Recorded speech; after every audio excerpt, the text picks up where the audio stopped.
لله الحمد لله رب العالمين والصلاة والسلام على سيد الأنبياء والمرسلين وعلى آله وصحبه وأزواجه أجمعين أما بعد فأعوذ بالله من الشيطان الرجيم بسم الله الرحمن الرحيم يا أيها الذين آمنوا كتب عليكم الصيام كما كتب على الذين من قبلكم لعلكم تتقون صدق الله العظيم وصدق رسوله النبي الكريم الأمين إن الله وملائكته يصلون على النبي يا أيها الذين آمنوا صلوا عليه وسلموا تسليما اللهم صل على سيدنا ومولانا محمد عبدك وحبيبك ونبيك ورسولك النبي الأمي الصلاة والسلام عليك يا رسول الله الصلاة والسلام عليك يا نبي الله الصلاة والسلام عليك يا سيد المرسلين الصلاة والسلام عليك يا نبي الحرمين الصلاة والسلام عليك يا خاتم النبيين الحمدللہ ثم الحمدللہ اللہ کریم کی توفیق سے ہم سب اس کے گھر میں بھی حاضر ہیں اور جمعۃ المبارک کی برکتیں بھی سمیٹ رہے ہیں۔ الحمدللہ ماہ رمضان مقدس کی آمد ہے۔ انشاءاللہ اگلا جمعہ رمضان مبارک کا ہوگا۔ سبحان اللہ۔ وہ رحمتوں بھرا مہینہ قریب آیا ہی چاہتا ہے، اپنی تمام تر رحمتوں، برکتوں، سعادتوں کے ساتھ جلوہ گر ہونے والا ہے، جو بڑا عظیم مہینہ ہے، مبارک مہینہ ہے، مقدس مہینہ ہے، جس کی راتیں بے بہار رحمتیں لیے ہوئے ہیں، جس کے دن بھی بے بہا برکتیں لیے ہوئے ہیں۔ ایک ایک ساتھ ایک ایک لمحہ خیر و برکت سے لبریز ہے، بھرپور ہے۔ اللہ کی رحمتیں موسلادھار بارش کی طرح برستی ہیں۔ خوش نصیب ہیں وہ لوگ جو اس مہینے کی قدر کرتے ہیں اور رحمتیں سمیٹنے کی بھرپور کوشش کرتے ہیں۔ بہت بڑی رحمتوں کی برسات ہوتی ہے۔ یہ تھوڑی بات ہے، حضور علیہ السلام نے فرمایا اذا دخل رمضان فتحت ابواب الجنہ، جب رمضان شریف جلوہ گر ہوتا ہے تو جنت کے دروازے کھول دیے جاتے ہیں۔ بعض روایات میں رحمت کے دروازے کھول دیے جاتے ہیں، بعض روایات میں آسمانوں کے دروازے کھول دیے جاتے ہیں، جہنم کے دروازے بند کر دیے جاتے ہیں۔ سرکش شیاطین جو لوگوں کو بہکاتے ہیں، برہلاتے ہیں، رمضان کے قریب نہیں آنے دیتے، رحمتوں کو لوٹنے نہیں دیتے، ان کو جکڑ دیا جاتا ہے، زنجیروں سے جکڑ دیا جاتا ہے، تاکہ حضور کی امت کو ایک پاکیزہ اور روحانی ماحول میسر ہے، اور لوگ زیادہ سے زیادہ اللہ کی رحمتیں سمجھیں۔ سبحان اللہ، سبحان اللہ۔ حضرات محترم، میں نے قرآن کریم کی وہ آیت مجیدہ پڑھنے کی سعادت حاصل کی ہے جس میں اللہ کریم نے اہل ایمان کو روزے رکھنے کا حکم دیا۔ ارشاد ہوا، یا ایھا الذین آمنوا کتب علیکم الصیام، اے ایمان والو تم پر روزے فرض کر دیے گئے، کما کتب علی الذین من قبلکم، جیسا کہ تم سے پہلے لوگوں پر فرض کیے گئے۔ سبحان اللہ، لعلکم تتقون، تاکہ تم متقی بن جاؤ، پرہیزگار بن جاؤ۔ دوستو، یہ درمیان میں ایک جملہ آیا ہے، کما کتب علی الذین من قبلکم، جیسا کہ تم سے پہلے لوگوں پر بھی روزے فرض کیے گئے۔ یہ جملہ بالفرض نہ بھی ہوتا تب بھی تو بات مکمل تھی۔ اے ایمان والو تم پر روزے فرض کر دیے گئے۔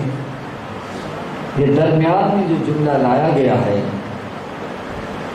تو اس میں بھی شفقت کا پہلو ہے، محبت کا پہلو ہے کہ روزے میں تھوڑی سی مشقت ہوتی ہے، بھوک کو برداشت کرنا پڑتا ہے، پیاس کو برداشت کرنا پڑتا ہے، خاص طور پہ جو کام کاج کرنے والے لوگ ہیں، کھیتوں میں کام کرنے والے لوگ ہیں، یا جو بڑا محنت کا کام کرنے والے ہیں، مشقت تو ہے۔ تو فرمایا گیا کہ یہ صرف تم پر روزے فرض نہیں کیے گئے، بلکہ تم سے پہلے بھی جتنی امتیں گزری ہیں ان پر بھی روزے فرض کیے، تاکہ انسان روزوں کی طرف مائل ہو۔ اور آپ جانتے ہیں روزہ اسلام کے بنیادی ارکان میں سے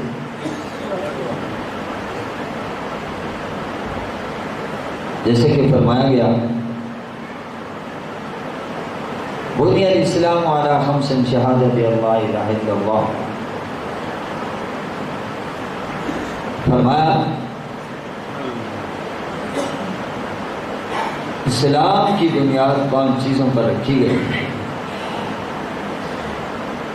اس بات کی گواہی دینا کہ اللہ کے سوا کوئی عبادت کے لائق نہیں، اور محمد صلی اللہ علیہ وسلم اس کے بندہ خاص اور رسول ہیں۔ وإقام الصلاۃ، نماز قائم کرنا، وإیتاء الزکوٰۃ، زکوٰۃ ادا کرنا، والصوم،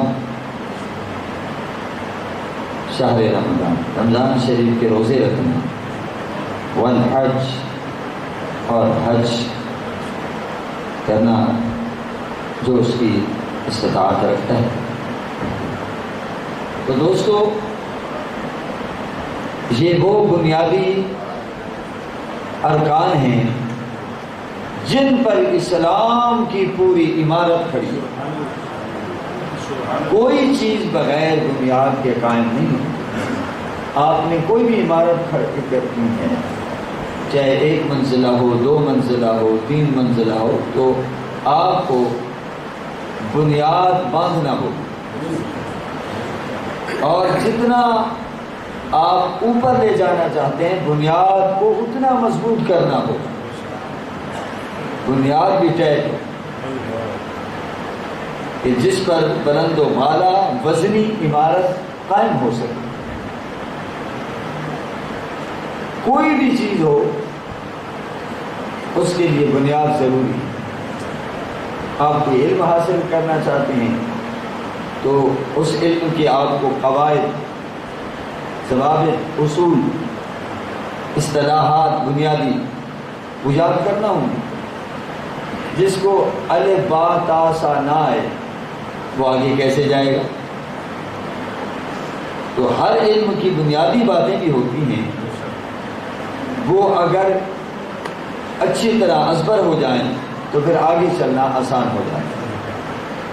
تو یہ اسلام کی بنیادی باتیں ہیں، ارکان ہیں، جن کے بغیر اسلام کی بنیاد اور عمارت کھڑی نہیں ہو سکتی. توحید ہے، رسالت. توحید کے بغیر ہم آگے نہیں چل سکتے. جیسے یہود و نصارہ کا عقیدہ، مشرکین کا عقیدہ، وہ کئی خدا مانتے ہیں. عیسائی تین خدا مانتے ہیں. یہودی حضرت عزیر علیہ السلام کو اللہ کا بیٹا کہتے ہیں. اور اسی طرح کفار فرشتوں کو بیٹیاں کہتی ہیں. اللہ کی یہ اللہ کو گالیاں دے، یہ اللہ کو گالیاں دے. ہمارے پاکستان میں ایک بدبخت پیدا ہوا ہے، امر جلیل، جس کو ہم امر ذلیل بھی کہہ سکتے ہیں. سندھ رہنے والا ہے، سندھی زبان بولتا ہے. سندھی میں اس نے ایک اجتماع میں معاذ اللہ نقل کفر نہ باشد، اللہ کی شان میں گستاخیاں کی ہیں. کہتا ہے میں نے اللہ سے مکالمہ کیا تو میں نے اس کو الجھن میں ڈالا. نعوذ باللہ، اس کو الجھن میں ڈالا. بھائی اللہ کو الجھن میں کون ڈال سکتا؟ کوئی سوچ بھی نہیں سکتا.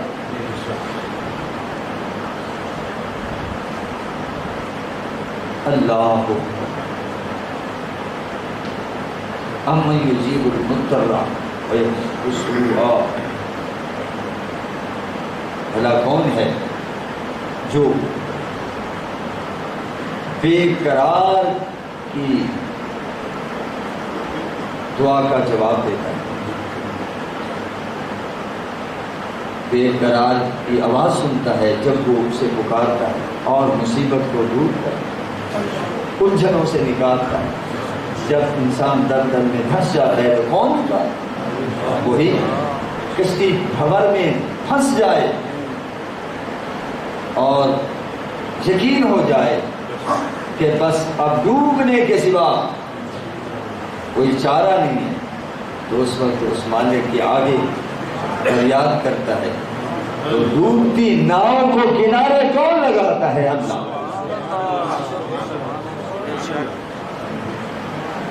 اور وہ یہاں تک کفر بکتا ہے، اللہ کے فیصلوں پر اعتراض کرتا ہے.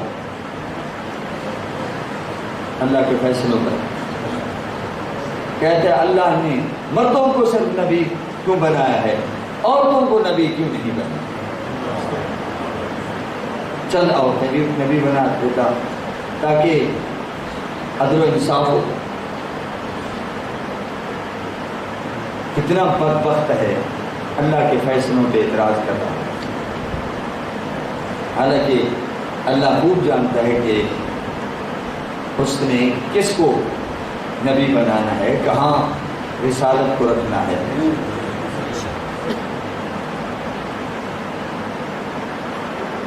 تو وہ خود مختار ہے، وہ جس کو چاہے نبی بنا، جس جنس کو چاہے نبی بنا. ظاہر عورت مرد کے مقابلے میں کمزور، اس نے امور خانہ داری کو انجام دینا تھا.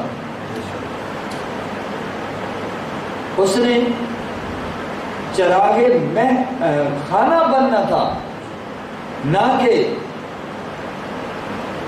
زینت محفل بننا تھا۔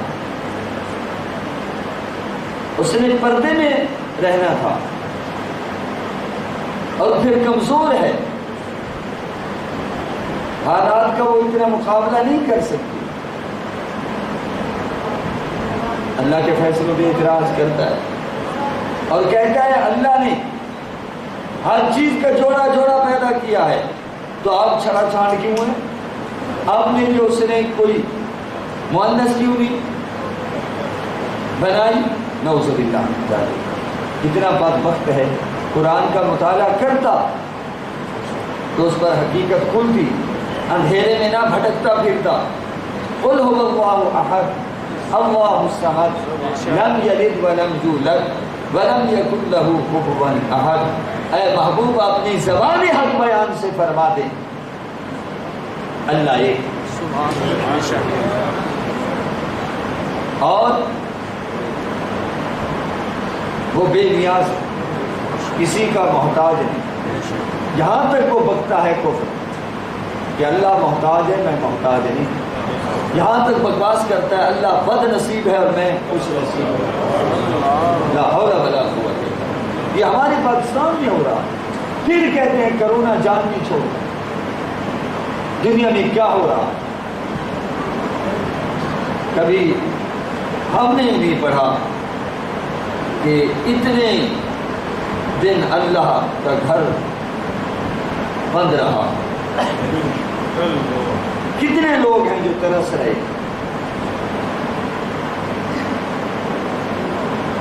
توبہ کی ضرورت، توبہ کی ضرورت۔ کبھی کہتا ہے بدبخت کہ میں اللہ تعالیٰ سے افضل ہوں،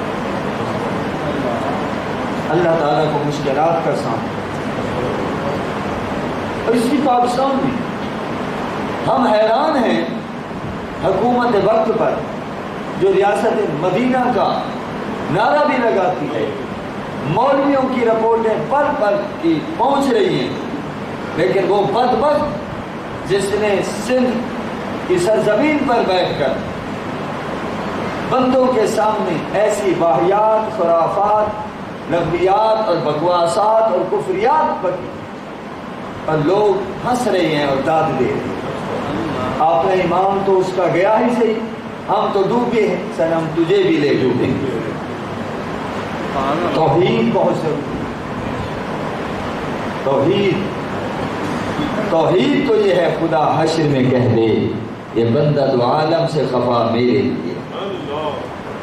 اللہ ایک ہے، وہ وحدہ لا شریک ہے، وہ بے پناہ قوتوں کا مالک ہے۔ اگر کسی کے پاس قوت ہے تو اسی کی دی ہوئی ہے، کسی کے پاس سوات ہے تو اسی کی دی ہوئی ہے، کسی کے پاس بصارت آنکھوں کی تو اسی کی دی ہوئی ہے، ہاتھ میں طاقت ہے تو اسی کی ہے، اللہ نے علم دیا ہے تو اسی کا دیا ہوا ہے، اللہ نے دماغ دیا ہے تو اسی کا دیا ہوا ہے، عقل و خرد سے نوازا ہے تو اسی، اللہ نے ظاہری باطنی نعمتوں سے نوازا ہے تو اسی کے کرم نوازی ہے، اس کے بغیر تو کوئی بات ہی نہیں ہے۔ تو اسی لیے اسلام کی جو بنیاد ہے وہ 5 چیزوں پر ہے: عقیدہ توحید اور عقیدہ رسالت، لا الہ الا اللہ محمد رسول اللہ۔ اگر انسان توحید کے نور سے فارغ ہے، رسالت کے نور سے فارغ ہے، تو وہ بالکل ہی فارغ ہے۔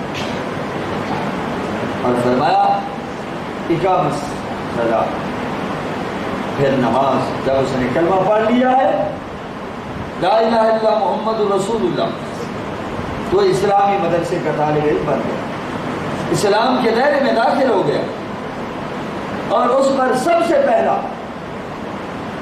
جو فرض عائد ہوتا ہے، چاہے وہ امیر ہو، چاہے وہ فقیر، چاہے وہ حاکم ہو، چاہے محکوم، چاہے وہ اعلیٰ ہو، چاہے ادنا، چاہے وہ صحت مند ہو، چاہے بیمار، چاہے بڑا ہو، چاہے چھوٹا، چاہے مرد ہو یا عورت، دوستو اس پر جو پہلا فرض لاگو ہوتا ہے وہ نماز۔ نماز ہے اور صاحب نصاب ہے،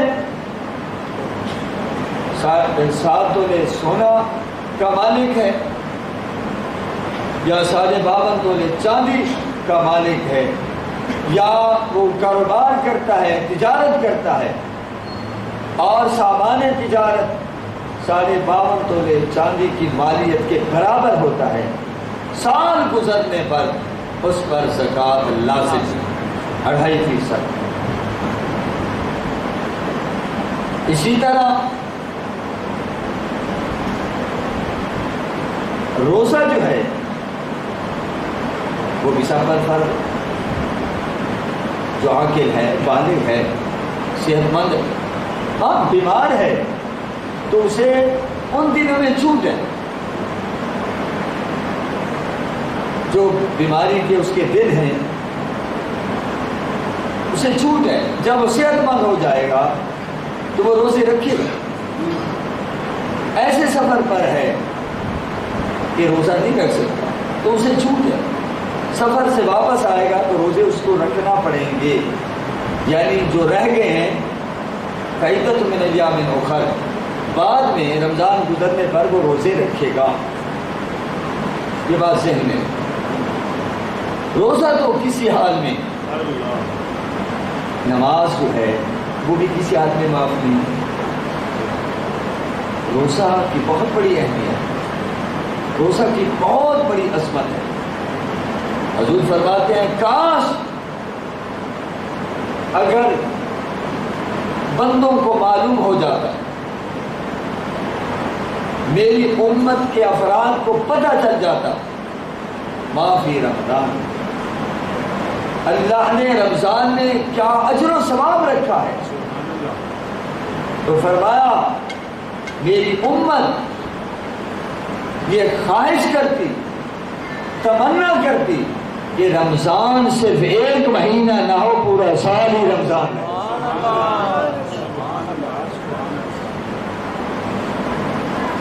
روزے کی کتنی بڑی اہمیت ہے، ہم اس سے غافل ہیں۔ حضور صلی اللہ تعالی علیہ وسلم آپ فرماتے جس نے بغیر عذر شریعے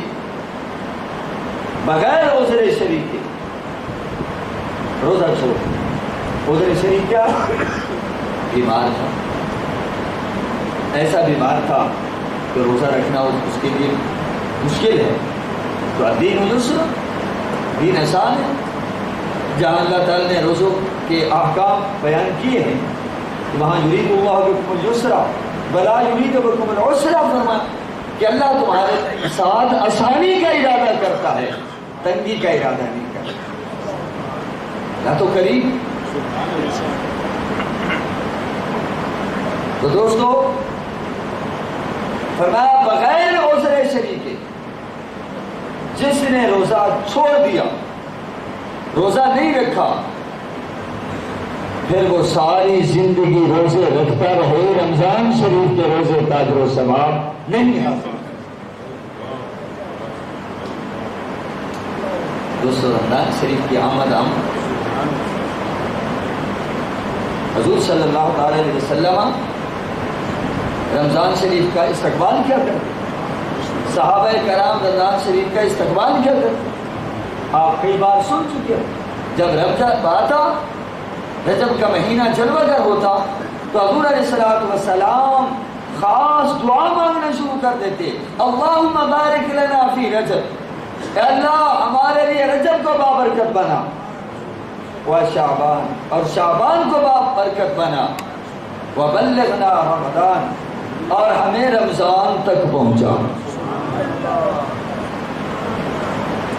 صحابہ کرام 6 ماہ پہلے رمضان شریف کی برکتیں حاصل کرنے کی دعائیں مانگنا شروع کر دیتے، پھر جب رمضان شریف آتا تو جناب والا پوری تیاری کے ساتھ اس کا استقبال کرتے، اس کے سارے روزے رکھتے، نماز تراویح مکمل کرتے اور خیرات کرتے، سخاوت کرتے، غریبوں کی مدد کرتے۔ تو حضرت سلمان فارسی رضی اللہ تعالیٰ عنہ بیان کرتے ہیں کہ 29 شعبان کو حضور علیہ الصلوۃ والسلام نے صحابہ کرام سے خطبہ ارشاد فرمایا یا ایھا الناس قد اذلکم شہر عظیم وشہر مبارک. فرمایا لوگوں تم پر